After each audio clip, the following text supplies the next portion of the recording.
Kesatuan rakyat, kesatuan jiwa, kerajaan perpaduan. Teruskan bersama di dalam channel ini untuk perkembangan-perkembangan isu semasa, isu politik, dan isu-isu hangat di Malaysia pada hari ini.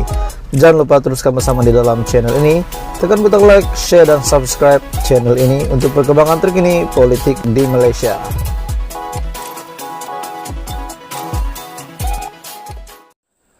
Salam sejahtera Malaysia. Selamat datang ke channel Fels Lifestyle. Terima kasih masih setia bersama di dalam channel ini. Saya ingin mengucapkan ribuan terima kasih kepada Anda semua yang sentiasa menyokong channel ini. Jangan lupa tekan butang like, share, dan subscribe supaya lebih ramai rakyat Malaysia tahu isu-isu panas daripada channel ini. Oke, baik tuan-tuan dan bapak semua, seperti tajuk yang Anda lihat, adakah ini satu pengorbanan Datuk Seri Najib Razak yang tidak diketahui umum? Adakah ini satu lagi rahasia besar yang seluruh Malaysia baru tahu hari ini dengan apa yang pernah Datuk Seri Najib lakukan? Saya tidak menyokong Najib, namun saya juga tidak meninggikan Najib, dan saya juga tidak suka, bukan tidak suka, benci Najib. Tidak, saya tidak benci dan tidak juga suka Najib. Tetapi satu isu panas yang saya nak kongsi dengan seluruh Malaysia hari ini. Derma RM642 juta yang diterima Najib bukan cerita dongeng. Itu adalah satu kenyataan daripada Malaysia Gazette. Derma RM642 juta ini dikabarkan bukan cerita dongeng. Bahkan derma ini dari Arab Saudi. Derma sebanyak RM642 juta dari Arab Saudi kepada bekas Perdana Menteri Datuk Seri Najib Razak bukanlah cerita kosong, bahkan bukan juga cerita dongeng.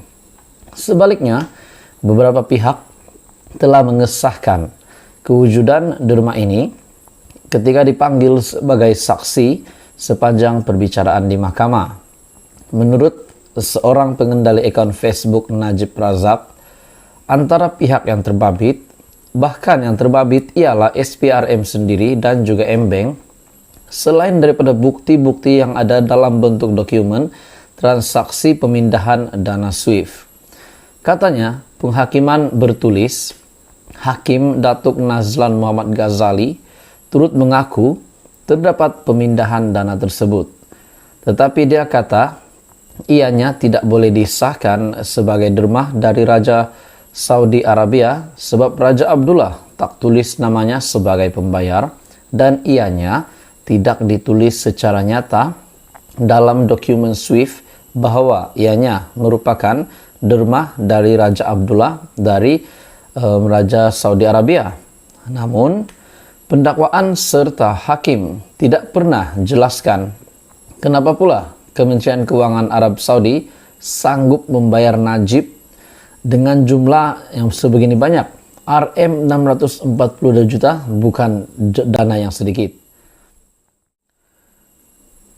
Kata Najib, biarpun beliau bebas untuk menggunakan RM642 juta ini yang telah diterima oleh Najib Razak sebagai Perdana Menteri pada ketika itu, beliau memilih, menurut kenyataan daripada Malaysia Gazette,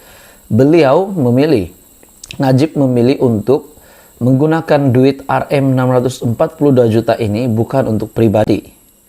Tetapi itu katanya disedekahkan, termasuklah membekalkan kain jubah bagi program amal yang dianjurkannya.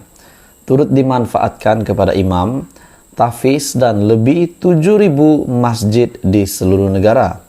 Selain bekalan kain untuk mangsa banjir pada tahun 2011 dan 2014. Jadi, jika penyamun sanggup sedekahkan RM642 juta yang Najib boleh gunakan untuk apa jua kegunaan termasuklah pribadi, kenapa pula dia nak curi RM42 juta yang dia turut sedekahkan semua?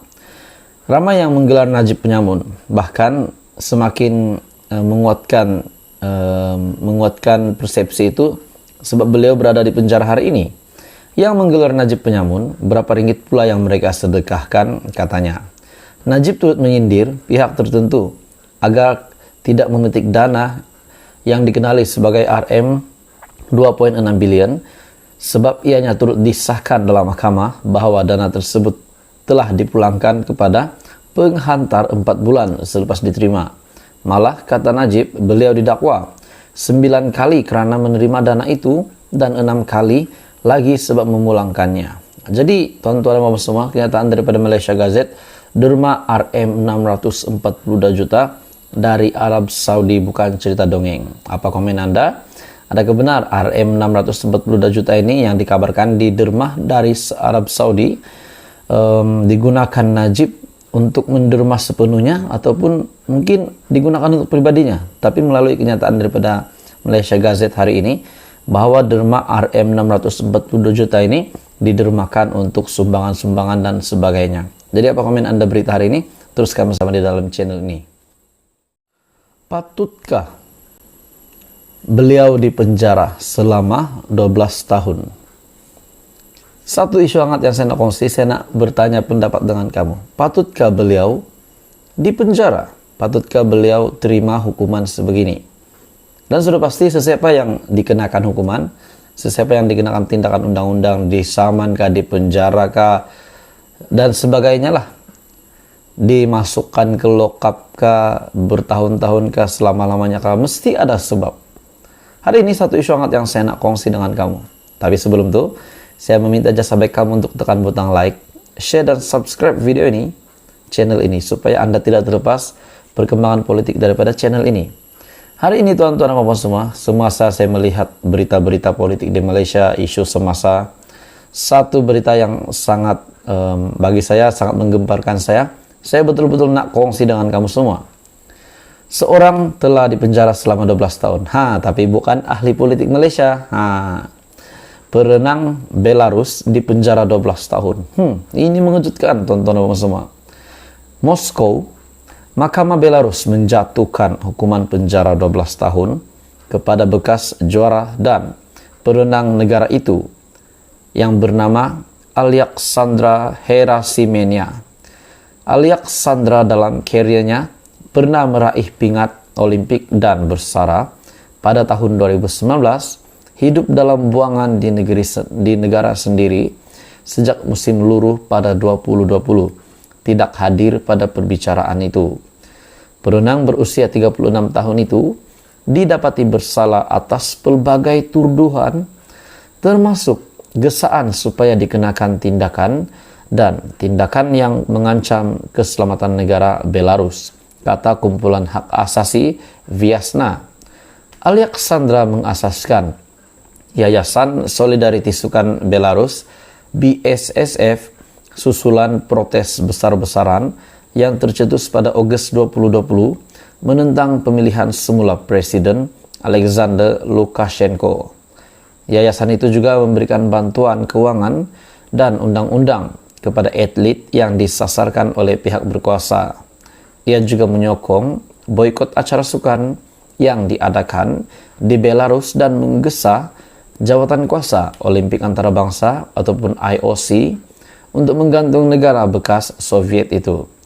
Jadi berita hari ini bukan siapa-siapa yang kena penjara, bukan ahli politik Malaysia, bukan Mahathir, bukan Zahid, bukan Anwar Ibrahim, bukan Najib. Najib memang dipenjara sudah pun.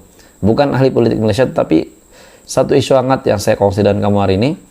Perenang Belarus akhirnya dipenjara 12 tahun disebabkan beberapa kesalahan, di mana didapati bersalah atas berbagai tuduhan, termasuklah gesaan supaya dikenakan tindakan yang mengancam keselamatan negara. Jadi tuan-tuan semua, apa komen Anda berita hari ini? Anda boleh komen di bawah. Teruskan bersama di dalam channel ini.